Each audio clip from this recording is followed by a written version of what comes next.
Nous fondons une nouvelle expérience politique sur le seul pilier de l'idéologie fondée sur la démocratie, le bien-être intégral de l'homme dans un environnement sain et le bannissement de la domination d'une infime minorité au pouvoir qui accapare les richesses du pays au détriment de la majorité de la population.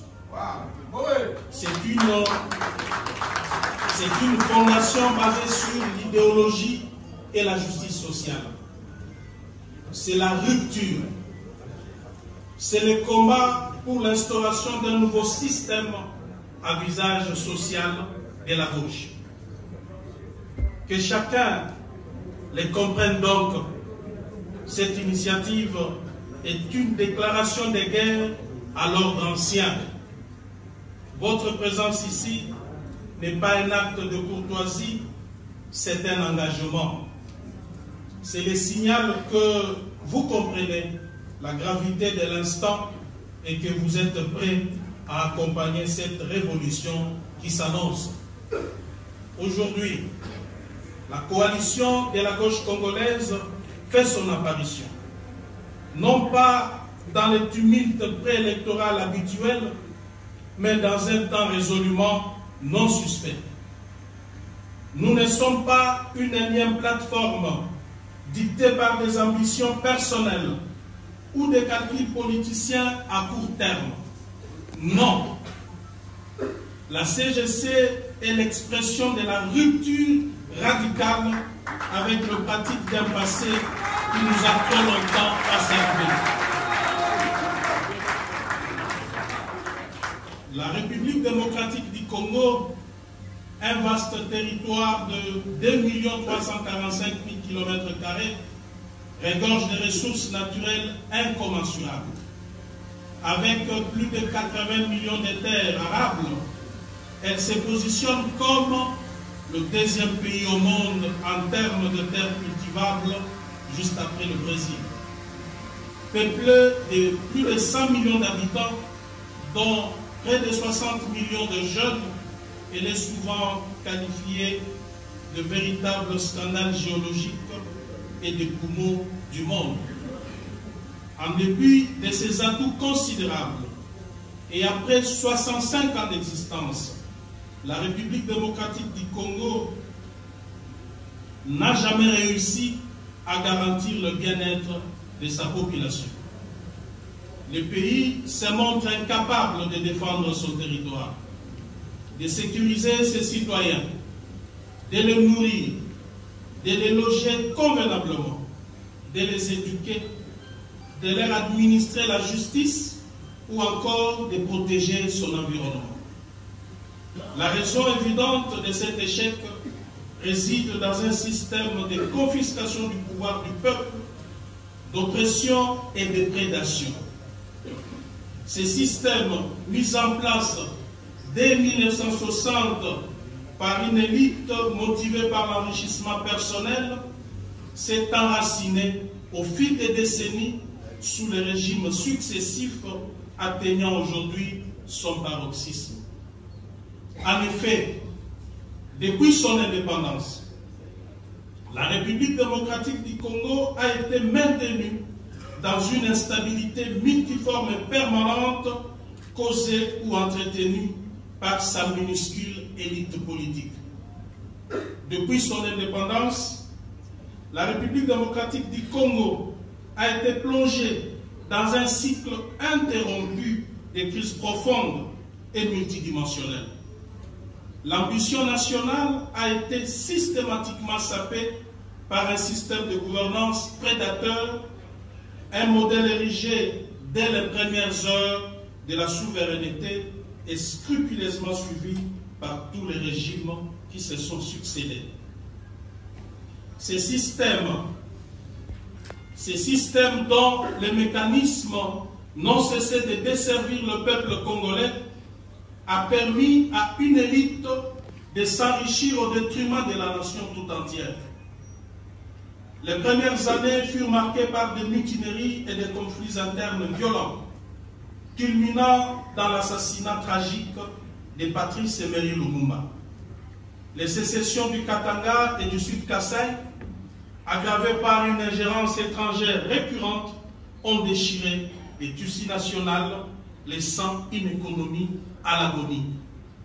Loin d'être de simples tensions, les divisions ethniques ont été sciemment instrumentalisées par ces systèmes, exacerbant les fractures pour servir des intérêts égoïstes. Cette période a sémé les graines d'une frustration populaire grandissante face à l'absence criante des visions politiques, préparant le terrain pour l'enracinement de ces systèmes défaillants qui, malgré les changements des dirigeants, n'ont jamais été remis en question. Les décennies suivantes ont vu l'approfondissement d'une autocratie grandissante et d'une corruption systémique.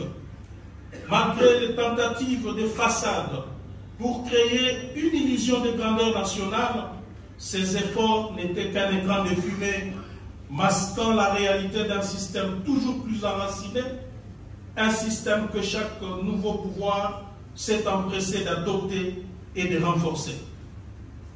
Des politiques économiques désastreuses, telles que la zarianisation, ont conduit à une catastrophe économique retentissante, dont les conséquences se font encore sentir aujourd'hui. Pour masquer ces échecs et maintenir un pouvoir absolu, ce système a exercé une répression sanglante, caractérisée par des purges systématiques de toute opposition et des violences massives et barbares des droits de l'homme.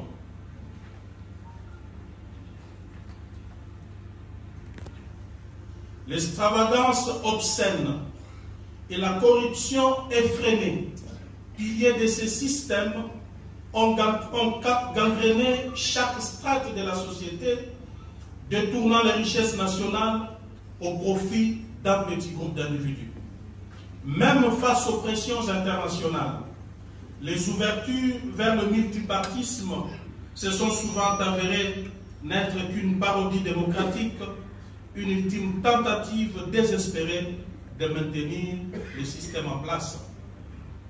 Les transitions politiques ont rarement apporté la stabilité espérée, se transformant souvent en nouvelle ère d'incertitude marquée par la continuation des conflits et une gestion autoritaire.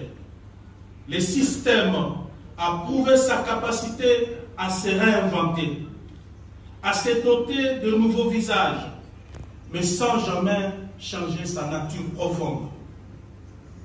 Plus récemment, le pays a été secoué par une instabilité politique et militaire chronique. Des accusations massives et non démenties de fraudes électorales ont miné la crédibilité du processus démocratique, alimentant une contestation populaire légitime de la gouvernance. Les abus de pouvoir flagrants et la corruption éhontée ont révélé une kleptocratie institutionnalisée qui n'est qu'une facette de ce système global. Les conflits armés incessants, particulièrement dans l'est du pays, ont plongé des régions entières dans les chaos humanitaires et sécuritaires. La croissance économique, parfois affichée, n'a été qu'une illusion, un mythe conçu pour masquer l'accaparement des richesses par une élite minuscule, entraînant des disparités sociales abjectes et une misère accrue pour la majorité de la population.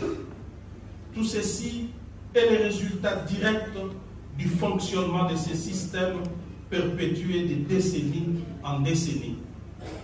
En somme, l'histoire de la RDC depuis 60 est celle d'un potentiel immense bridé par un système de gouvernance défaillant et prédateur.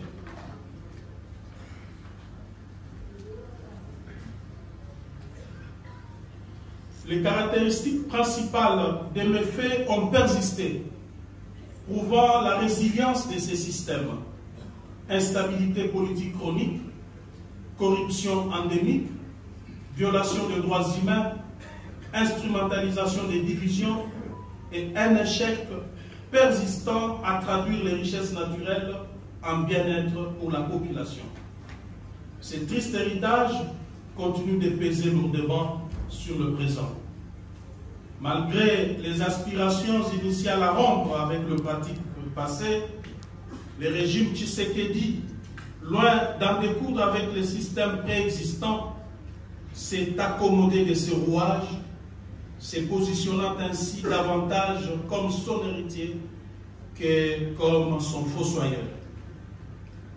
Nous avions tenté, au péril de notre vie et de notre liberté, de transformer ces systèmes de l'intérieur. Cependant, nous nous sommes heurtés à une résistance farouche de ces systèmes, incapables de se départir des antivaleurs qui les caractérisent.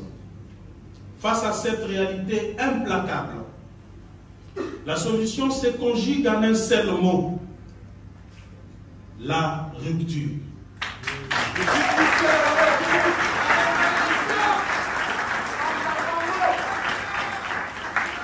Le peuple congolais ne peut plus se contenter de demi-mesures ou de simples réajustements cosmétiques. C'est pour répondre à cet impératif catégorique et salvateur des ruptures avec ces systèmes d'oppression et pour satisfaire aux besoins d'un système nouveau fondé sur des valeurs essentielles telles que la place prépondérante des hommes et des femmes congolaises au cœur du système, la démocratie, la justice sociale, la répartition équitable des richesses du pays, le travail pour tous, l'égalité et la protection de l'environnement, que nous nous sommes rapprochés pour créer la coalition de la gauche congolaise.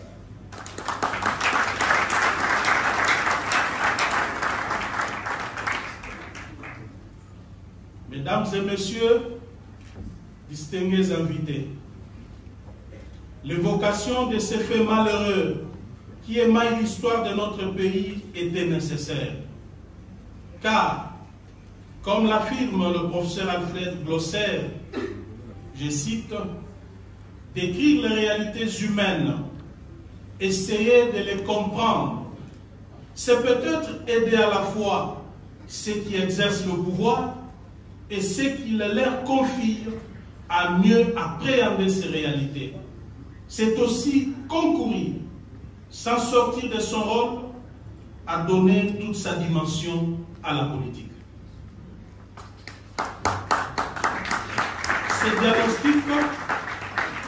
Ces diagnostics nous obligent à faire un constat accablant: l'échec de l'ensemble de notre classe politique.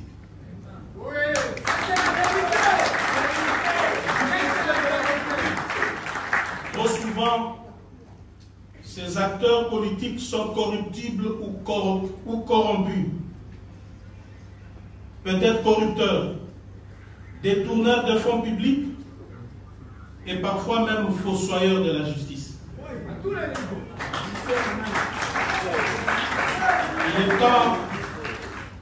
Il est temps de s'arrêter et de déclarer « ça suffit ». Notre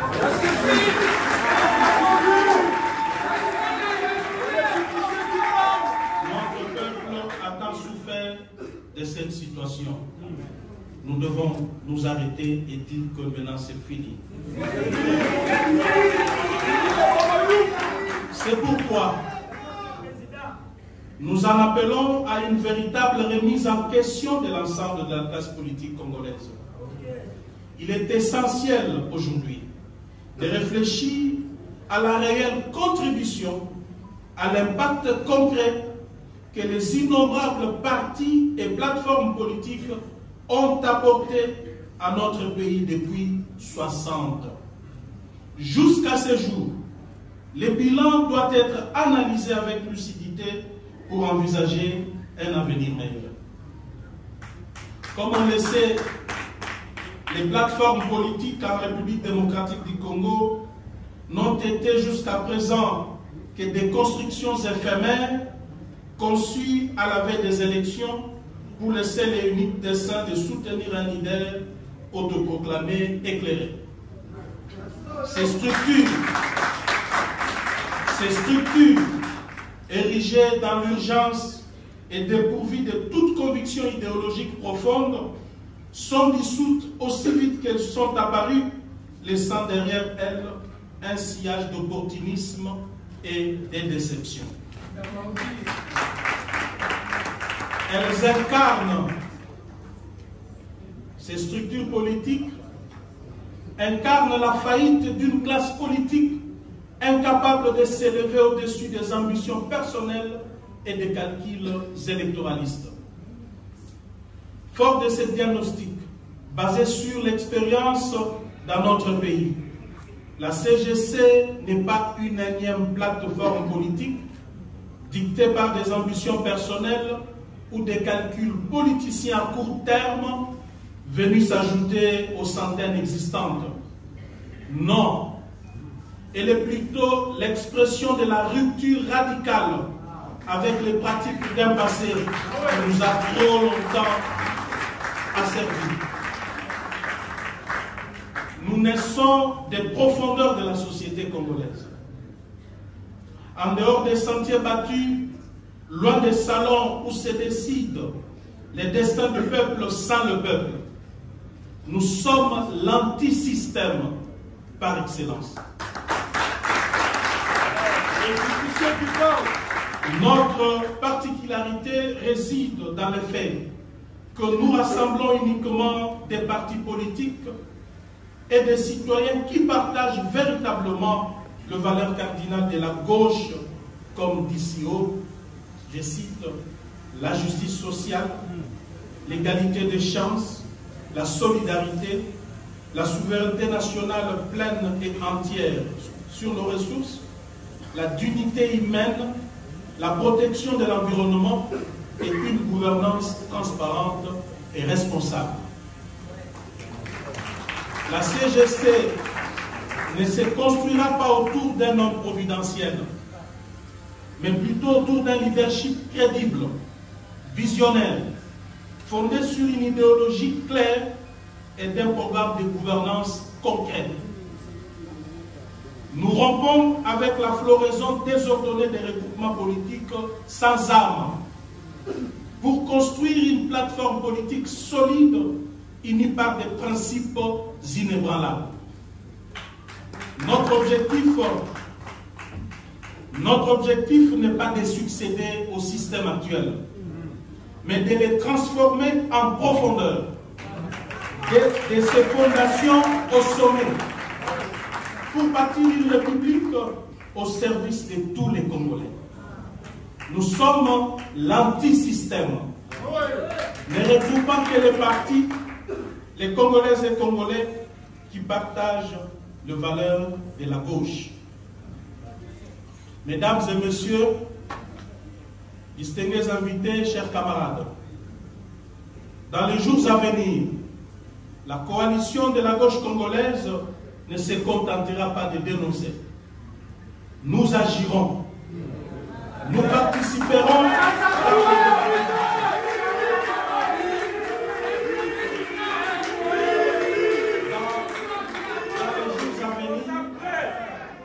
la coalition de la gauche congolaise ne se contentera pas de dénoncer. Nous agirons.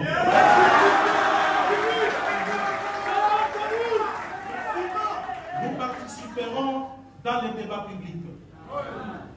Nous présenterons à la nation non seulement un guide idéologique dit précis de la gauche congolaise, mais surtout un plan de gouvernance quinquennale détaillé. Ce plan ne sera pas une simple liste de promesses, mais une feuille de route méthodique, ancrée dans notre idéologie de gauche qui exposera comment nous allons gouverner. Comme d'ici les systèmes de prédation pour assurer sa survie a d'abord effrité l'État, ensuite l'a complètement détruit. À cet effet, la neutralisation du système de gouvernance actuel passe impérativement par la refondation profonde de l'État. Nous concevons l'État comme une superstructure essentielle, sans laquelle aucun changement majeur ne peut être envisagé. Il s'agit ici de l'État dans sa dimension cosmogonique, c'est-à-dire doté de l'ensemble de ses capacités anticipatives, défensives et réactives. À cet effet, 6 piliers fondamentaux, l'armée, la police, les services de sécurité, la justice, l'administration publique et la diplomatie constitueront sa partie métaphysique. Compte tenu de sa position géostratégique et fort d'une expérience malheureuse des 30 ans d'instabilité des conflits armés, souvent provoqués par certains de nos voisins, nous déploierons tous les efforts nécessaires pour bâtir une armée forte, disciplinée et bien équipée.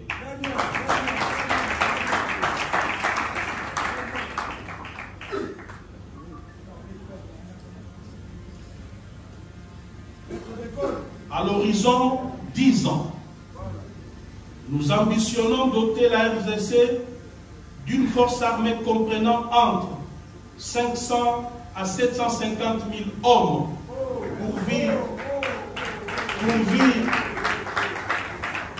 pourvus d'une logistique militaire tactique de pointe. Notre objectif est de construire un État pacifique et hospitalier en plein cœur de l'Afrique, mais doté d'une doctrine militaire ferme. Je cite: tout acte ou déclaration d'un État voisin susceptible de menacer notre indépendance, notre souveraineté, ou la paix et la sécurité de notre peuple sera considéré comme une déclaration de guerre.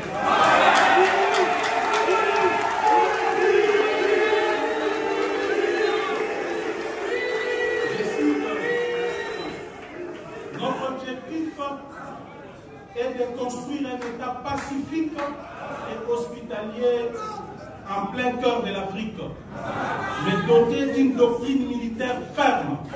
Je cite: tout acte ou déclaration d'un État voisin susceptible de menacer notre indépendance, notre souveraineté, ou la paix et la sécurité de notre peuple sera considéré comme une déclaration de guerre.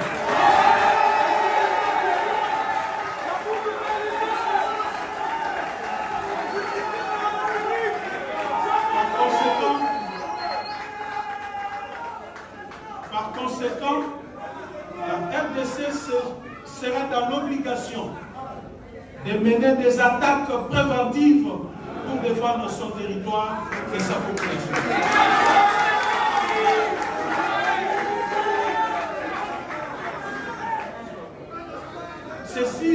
Ceci voudrait dire que pour des raisons existentielles, la guerre ne sera pas une option, mais une obligation sacrée.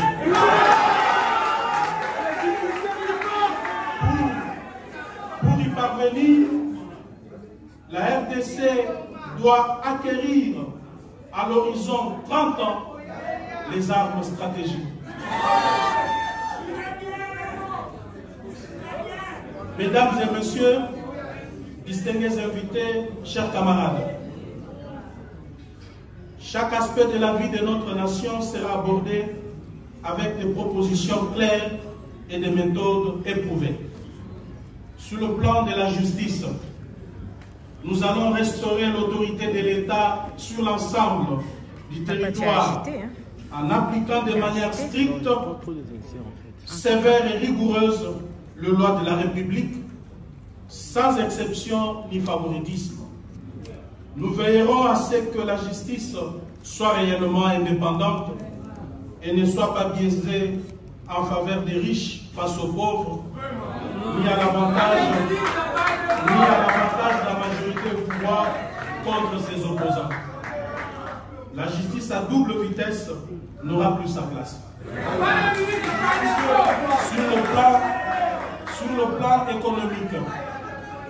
Sur le plan économique, nous allons promouvoir l'économie sociale de marché pour une croissance inclusive, la diversification et l'industrialisation de notre économie. Cela inclut la transformation locale de nos matières premières, la promotion des PME avec un accès facile au crédit,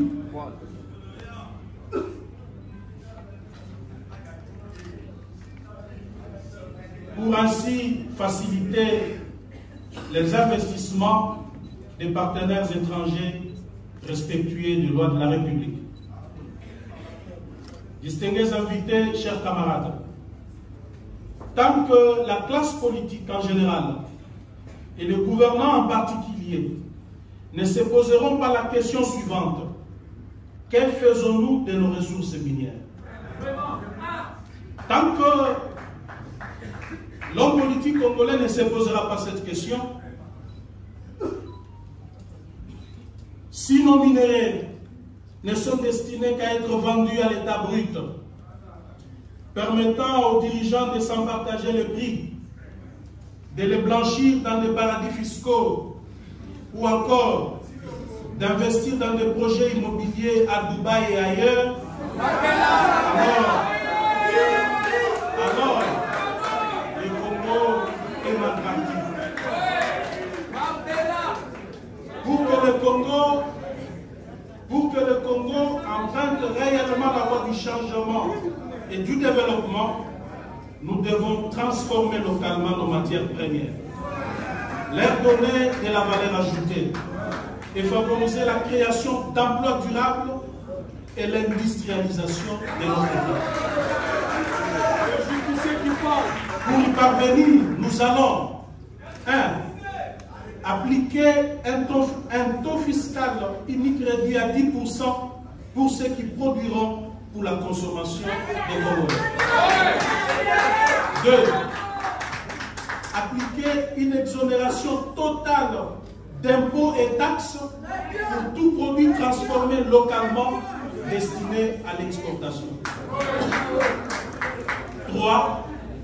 Appliquer un taux douanier élevé sur tous les produits importés qui font partie des produits transformés localement pour protéger la production locale.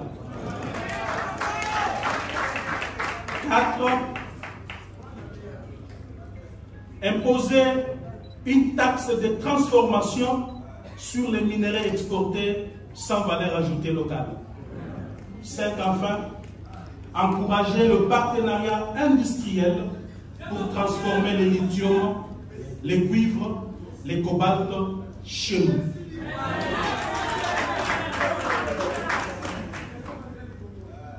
Nous mettrons en place 3 réformes majeures pour bâtir une économie digne et souveraine. Premièrement, nous imposerons la budgétisation zéro. Ceci voudrait dire que chaque franc public dépensé devra être mérité. C'est dire que le budget de l'État ne sera plus basé sur l'habitude, ni sur les privilèges, mais sur le besoin du peuple. Ceci sous-entend zéro dépense reconduite automatiquement. Chaque ministère, chaque province, chaque projet devra justifier ses besoins avec des preuves. Les priorités seront l'éducation, la santé, l'énergie, l'agriculture, la sécurité sociale, j'en passe. 2.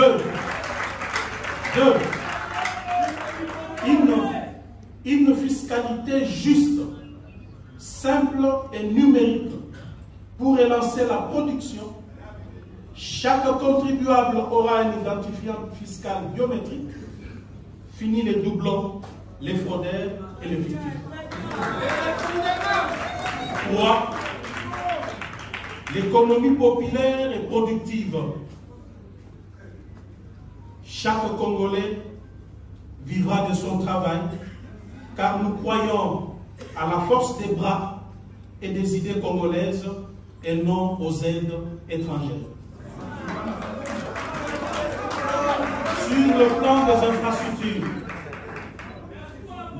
nous visons un développement équitable qui connecte nos provinces, facilite les commerces et garantit l'accès aux services essentiels. Sur le plan social, nous mettrons en place des programmes sociaux spécifiques, bien planifiés, pour des catégories de personnes bien identifiées. Ainsi, nous faciliterons l'accès aux services sociaux de base à tous. Ici, je cite l'éducation, la santé, l'eau, l'électricité, les transports, et j'en passe.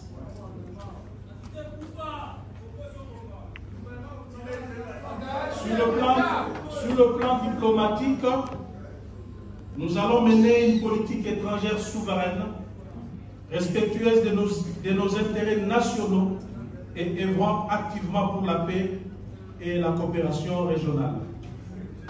Sur le plan de l'environnement, nous assurerons une gestion durable de nos ressources naturelles, faire face aux défis climatiques et préserver notre biodiversité.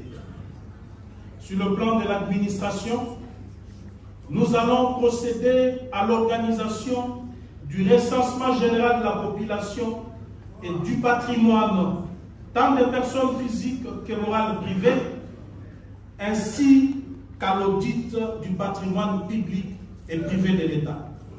Enfin, de constituer un fichier national intégré au service du développement et de la sécurité nationale. Cette démarche permettra également de dématérialiser notre administration, la rendre plus flexible et lui conférer le moyen de conduire la RDC vers l'émergence. Ce plan de gouvernance sera le reflet de notre engagement à répondre à toutes les questions de société sous le prisme de l'idéologie de la gauche. Il constituera le contrat social que nous proposons au peuple congolais, un contrat de confiance, de justice et de progrès. Mesdames et messieurs, distingués invités, chers camarades, comme vous le savez, la partie orientale de notre pays est actuellement en proie à la guerre nous imposée par un État voisin, le Rwanda. Membre de l'ONU, de l'Union africaine et des organisations sous-régionales. Cet acte n'est ni moins ni plus une agression. Défini par la Charte des Nations Unies à son article 39 comme acte perturbateur de la paix et la sécurité internationale, ainsi que d'autres instruments juridiques internationaux. Face à cette situation humiliante qui menace notre existence en tant qu'État-nation, on aurait voulu voir le pouvoir en place agir avec fermeté face à ces petits pays qui ne fait que verser le sang des Congolais, et cela conformément à l'article 51 de la Charte des Nations Unies qui encourage les États à user de leurs droits naturels de légitime défense lorsqu'ils font l'objet d'une agression armée. Ce n'est pas la force du Rwanda qui nous a servi. Ce n'est pas parce que le Rwanda est fort, mais bien les systèmes de prédation érigés en RDC qui nous a rendus faibles.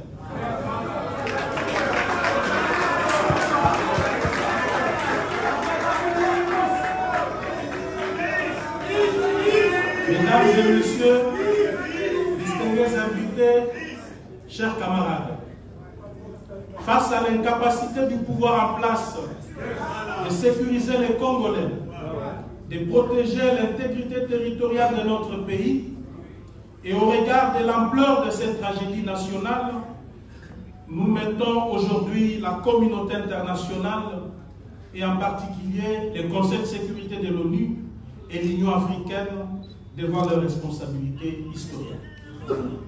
Ces organisations internationales ne peuvent rester passives face à l'occupation avérée d'une partie de notre territoire par une armée étrangère et face au discours séparatiste visant des résultats incalculables, conçus pour paver la voie à la balkanisation de notre chère nation. C'est pourquoi